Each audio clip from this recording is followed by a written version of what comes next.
tiene una condición como peyorativa, la huerta y lo huertano. Hay algo así como de que no es moderno, de que es cutre, ¿no? De que es chabacano, no suena mal. Yo recuerdo cuando empezamos en el observatorio, porque en el observatorio cada uno tenía que elegir sobre qué trabajaba, ¿no?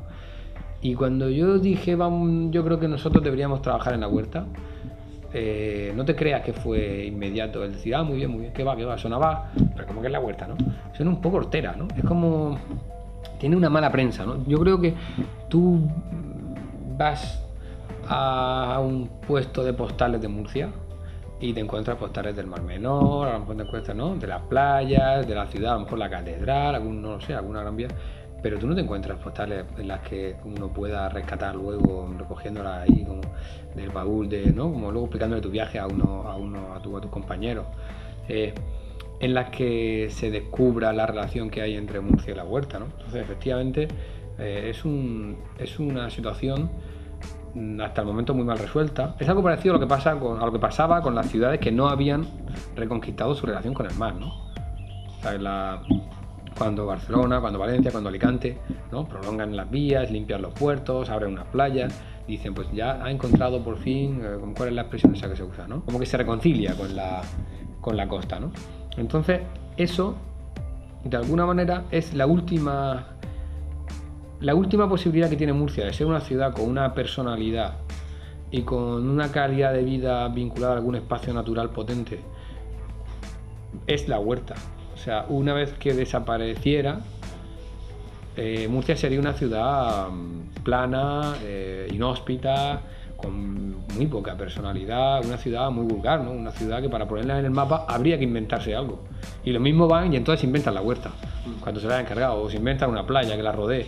Pero hay ciudades que han tenido que hacer ese tipo de ejercicio, cuando en realidad Murcia tiene un espacio a mano fantástico, ¿no? El diseño primero que nosotros proponemos para la huerta es un navegador, es un GPS para llevar en una bicicleta que te conectaría con distintas asociaciones agroecológicas que serían las que administrarían distintos territorios de huerta, ¿no?, que estarían, por ejemplo, vinculados a las acequias o algo parecido, como fragmentándola, como actualmente también está. Y desde esas asociaciones agroecológicas se ofrecería la información de qué puedes hacer en un paseo turístico, pues, de un fin de semana, o sea, de una mañana de domingo, ¿no? Desde comprar hasta participar de una siembra, de una poda, de unas actividades lúdicas vinculadas a unos centros de producción.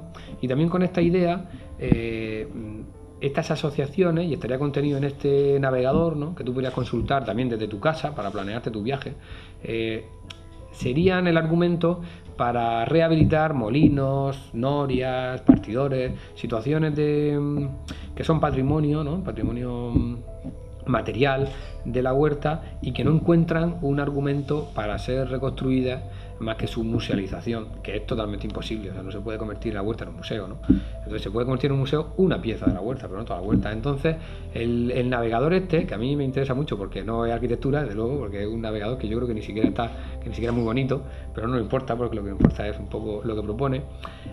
Cuando se lo hemos ido contando a gente que está trabajando en la agricultura ecológica, pues casi que lo quieren comprar y dicen, pero yo quiero eso es fantástico, búscame un solar en el que ponerme por allí, que yo te pago esto, ¿no? Entonces, desde luego parece que no es una idea muy alejada de lo que está empezando a ser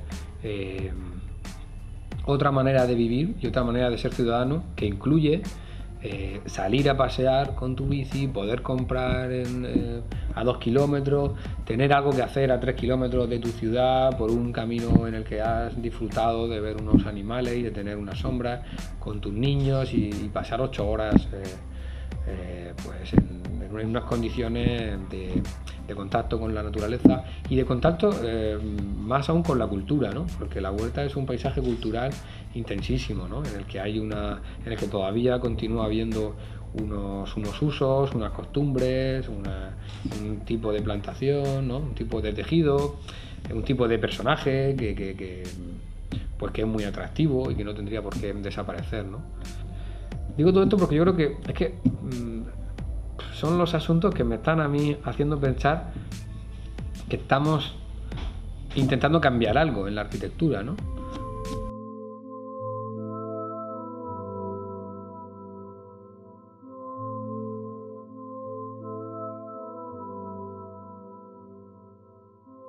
la manera de explicar cómo trabajo yo tiene que pasar por una pequeña biografía, una pequeña como autobiografía.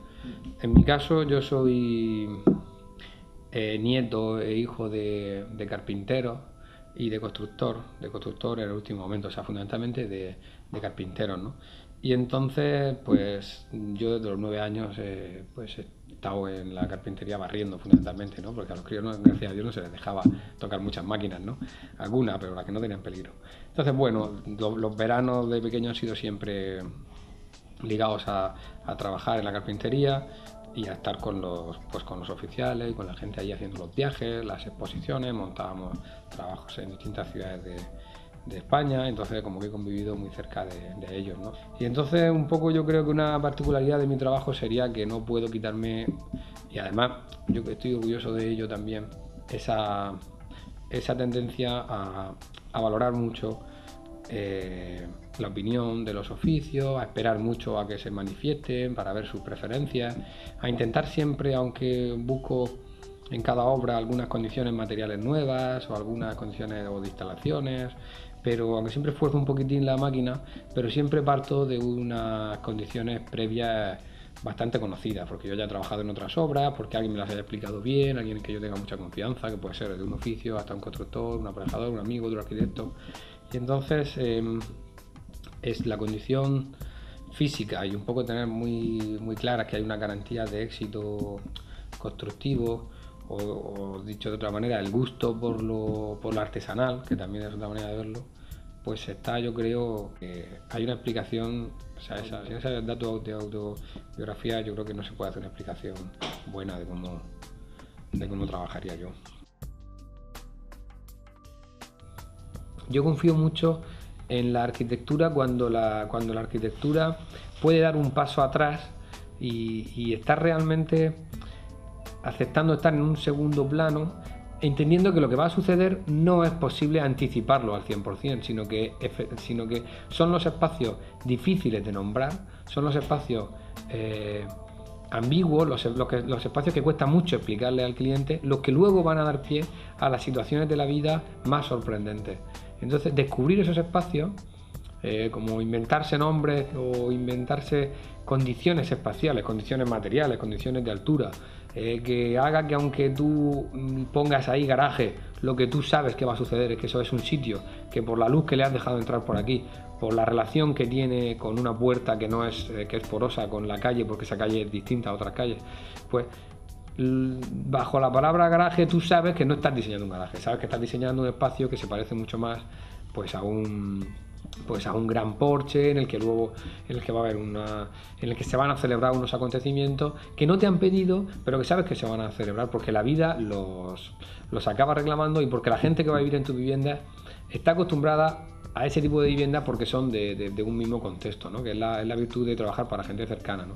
Entonces, para mí, lo poco que yo he escrito o he podido explicar con claridad sobre las viviendas que yo he construido, siempre ha estado en relación con ese problema o con esa cuestión, que es que había una manera de vivir en las pedanías de Murcia o en los tejidos que no son urbanos puramente, sino que son como del entorno de lo urbano, que era una manera muy gustosa, con una mayor implicación del espacio, o sea, en la que se disfrutaba más de la calle, del espacio exterior, en la que se disfrutaba más incluso de la vivienda, porque en un garaje tenía espacio suficiente para que montaras un mueble o para que dieran masajes y te ganaras un sueldo extra. Y ese tipo de viviendas van siendo sustituidas por viviendas en las que todo está muy claro en el planito del arquitecto, pero en las que luego ninguna de esas cosas puede suceder porque la arquitectura no lo permite, porque un garaje con 2,30 metros pues no es un sitio en el que se pueda jugar ni al ping-pong, ¿no? O una casa en la que la relación con la calle es por su altura, por el tipo de ventana, por el tipo de alineación, es de aquí estás tú y aquí estoy yo, pues no genera ese pequeño gancho por el cual en un momento determinado, sin darte cuenta muy bien de por qué, resulta que estás cenando en la acera, ¿no? Entonces, ese momento en el que no sabes muy bien por qué estás cenando en la acera es en el que se produce un uso de la arquitectura, un uso de tu vivienda y un uso del espacio público que a mí me interesaba que no se perdiera. El sistema dominante constructivo es un sistema de yeso, ladrillo, roza, pintura lisa, que deja para después el interiorismo, ¿no? El que el lugar sea un poco gustoso, que sea, pues no sé, el decorarlo. Entonces, cada vez yo estoy intentando más, y eso sí que es un compromiso como fuerte, tender hacia una arquitectura que pueda parecer autoconstruida, y por eso uso la palabra normal, ¿no? O sea, las arquitecturas tradicionales, cuando uno las habita, sabe cómo tendría que repararlas. O sea, si la casa que hizo mi abuelo, si llevas ahí viviendo un año, eres capaz de saber cómo fue construida, y si tienes que repararla, sabes cómo tienes que repararla. Actualmente la arquitectura no va hacia esa condición de espacios comprensibles por el usuario, sino que va a una situación como un poco opuesta, ¿no? Y yo creo que eso es una de las condiciones por las que la arquitectura no gusta, o sea, por las que mucha arquitectura contemporánea no es atractiva, no se está bien dentro. Me refiero a no se está bien, quiero decir que la gente de la calle, ¿no? La mayoría de las personas no se encuentran, o sea, el minimalismo es una estética incómoda, porque para poner un cuadro o para elegir una bombilla tienes que llamar al arquitecto. O mejor dicho, si puedes no ponerla o ponerla de manera que no se vea, pues 10 puntos, ¿no?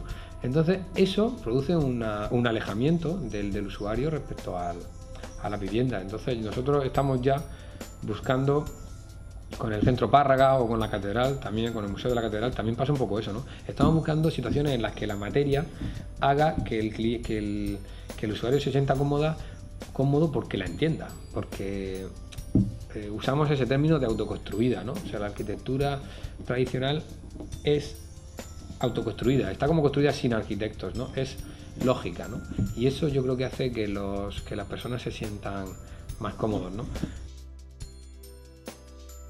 Y ese punto de encuentro, ese punto en el que la arquitectura desaparece un poco, es una línea de investigación que a nosotros nos interesa muchísimo, ¿no? Que en nuestro estudio es como vital, es uno de los retos que más nos apasiona, ¿no? Y creemos que el mundo está en la línea o en el momento para perseguir eso.